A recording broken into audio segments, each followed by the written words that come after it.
Hello, everyone. Happy Monday. Back for my Monday Bobcast in the office doing a few things. And I have a topic that I really want to hit on tonight. And if you see the title of the Bobcast, excuse me, I have a little bit of a cold, so bear with me this evening, is another reality check. I've done them before.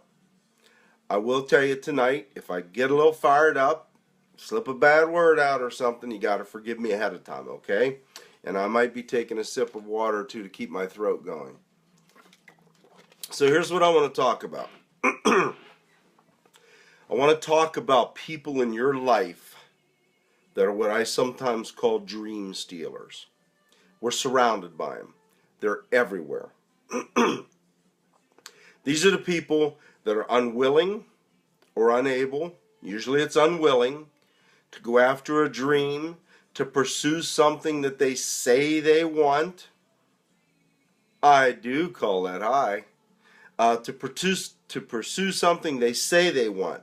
They're too damn lazy to go after a dream, to work toward a goal, to try anything new. And so what they're going to do, excuse me, they're too busy being comfortably miserable. So what they're going to do is when you try to go after a goal, to chase a dream, to accomplish something, to step out of your comfort zone, to step out of that box that you're in, they're going to say things to you such as, what if it doesn't work? What if you lose money? What if he or she hurts you? Well, I'll tell you something, there's always a chance of failure. But let me ask you better yet, what if it does work? What if you realize your dreams? What if that person would have been someone who truly loved you, but you never know because you never tried? Because you were allowing other people to dictate your life. You see, other people see your life through the lens of their life. They use their experiences. They use their thoughts and opinions to tell you what they think you ought to do. I put something on Facebook a while back that asked, are you an individual or are you simply a reflection of what everyone else expects of you? Now I'll tell you something. Failure is very painful.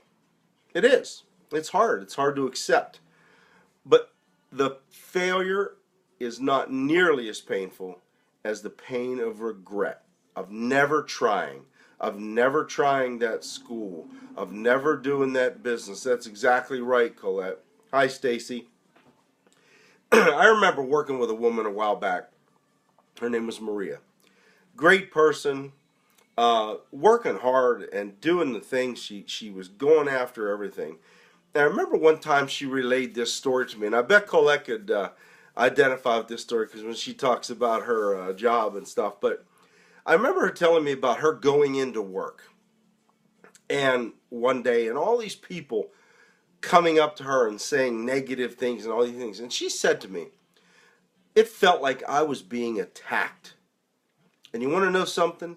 She was being attacked. She was being attacked by those dream stealers. She was being attacked by those people that are too damn lazy to get up off their butt, turn the TV off and go after a dream, to go talk to someone, to, hi Nancy, to try something new.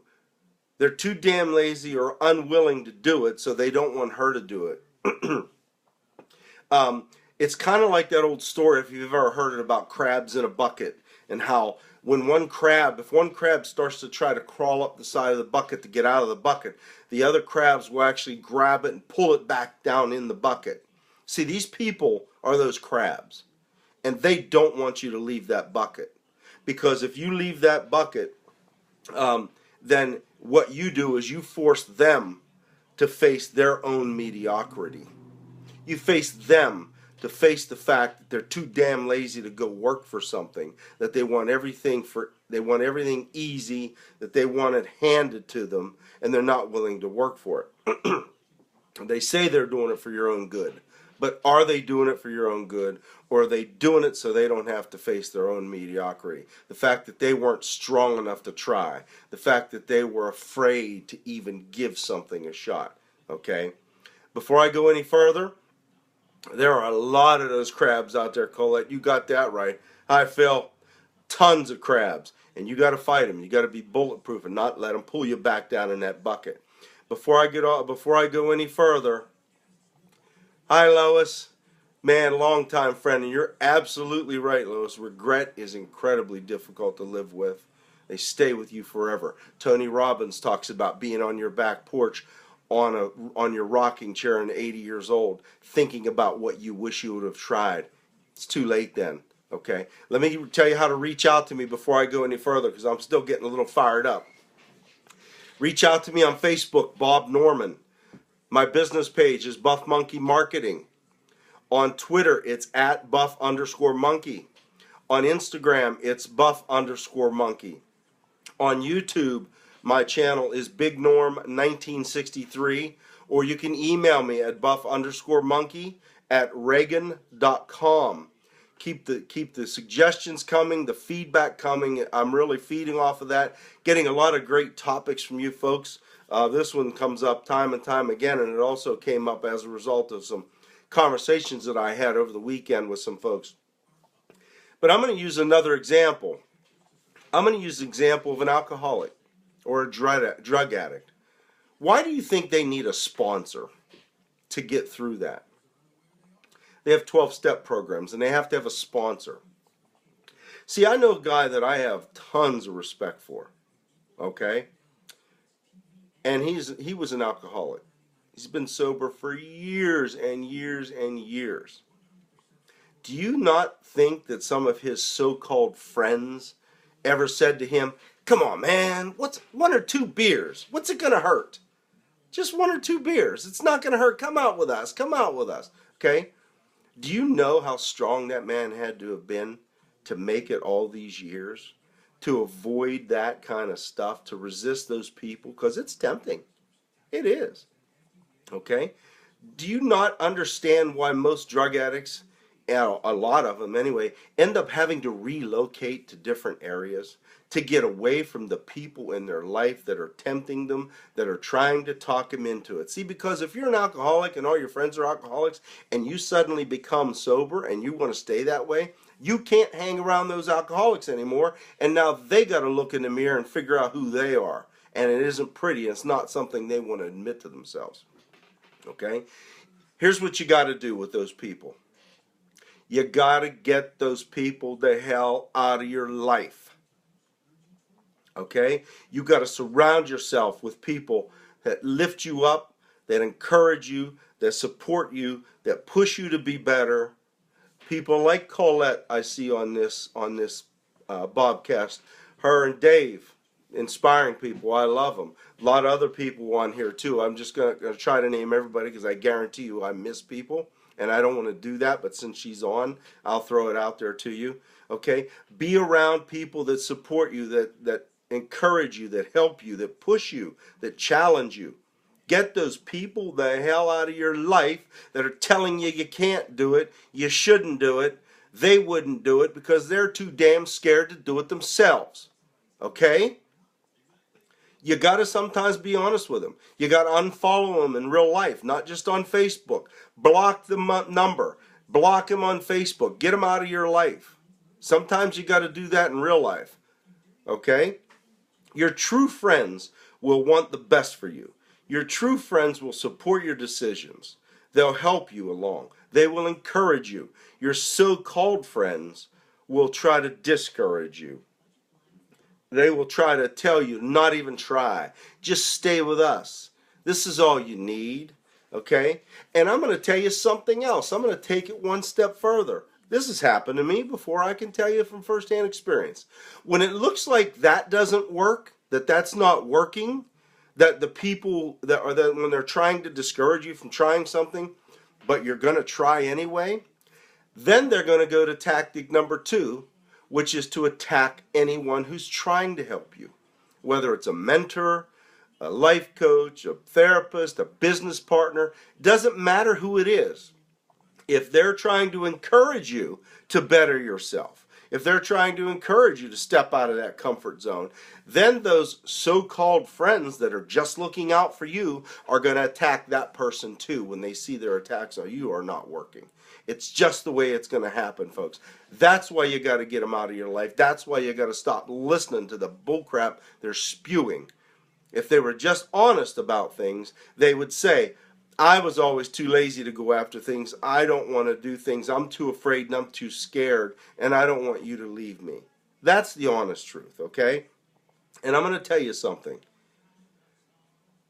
Those people, when they attack your mentor, your business, whoever it is, they'll say things like, don't trust them. Oh, I wouldn't trust them. Are you sure about that person? I don't know. Putting doubt in your mind about the person that's trying to help you with no ulterior motive, okay? People have no damn right to discourage you from following your own path, from going after your dreams, from trying to achieve or accomplish what it is you want to achieve. If they want to sit down the club on the bar stool and complain about the Steelers every night, God bless them and let them do it. It's okay. It doesn't mean you have to dislike them or hate them, but you got to get away from them. Let them do their thing and see at the end who's the one that works out to be the best, okay? Let me ask you something. If your life were a book, and I'm probably going to go long, so bear with me. If your life were a book, would anyone want to read it? Would it be a bestseller, or would it be in the trash? Okay? And I'm gonna tell you something else very clear. You can disagree with me. It's okay. You're allowed to have your own opinion. You're just not allowed to have your own facts. And what I'm laying out are the facts. Okay? Your children, your grandchildren are always watching you. Okay? What kind of lessons are you teaching them? Are you teaching them to go out and go after their dreams, that they can be whatever they want to be, that they can have the things that they want to have, that they can dream like we did when we were children? Is that the lesson you're teaching them? The lesson of success? You got that right, Lois. I got to stop. Family is sometimes even worse than friends because we think they should be the ones that support us. Great comment, Lois. Thank you. But your children and grandchildren are always watching. So what lesson are you teaching them? Are you teaching them, you know what? Just go get yourself a job, whether you hate it or like it, and go sit on it, go have a beer and just watch Keeping Up with the Kardashians or whatever it is, and you know, it'll be okay. You pay the bills and die. Is that the lesson you want to teach your kids? Because I know everybody that I know wants their kids to have a better life than they have. So that's not the lessons you want to teach your kids. And trust me, my kids are adults. They're still watching me. My grandsons are now who I focus on trying to teach some things. I want to be the kind of man they want to be like. And I don't want them growing up to be the guy that sits around on his duff, griping and complaining that he doesn't have anything and not willing to go out and do something to try to get it. I told you, I'm going to tell you a couple of sayings. And I want you to take these to heart. I want you to remember them. Okay? The first one is about what I just mentioned about kids. Your kids are always watching you. Here's a saying. I love this saying. I use it every Father's Day when I do the presentation at church. My father didn't tell me how to live. He lived life and let me watch him do it. It's true. Kids are going to do what you do, not what you say. It's just the way it is. Okay, I got to throw one other thing in there. I want to back up the example real quick. This is a while back. I went out on a blind date with a girl. And you know what one of her friends actually said to her? One of her friends actually said to her, he seems too religious. Yeah. Okay. Now, the friend was an atheist. So through her lens, I might as well be the Pope. Because she's always going to think someone's too religious that believes in God at all. So that's just a quick example of what friends will do. The last saying that I want to give you, and I want you to listen to this one very closely, okay? If they wouldn't die for you, why the hell would you ever let them live your life for you? Why would you ever let them tell you what they think you should be doing? You don't have to be rude to them unless they push you to that point, but you need to be firm and you need to stand up for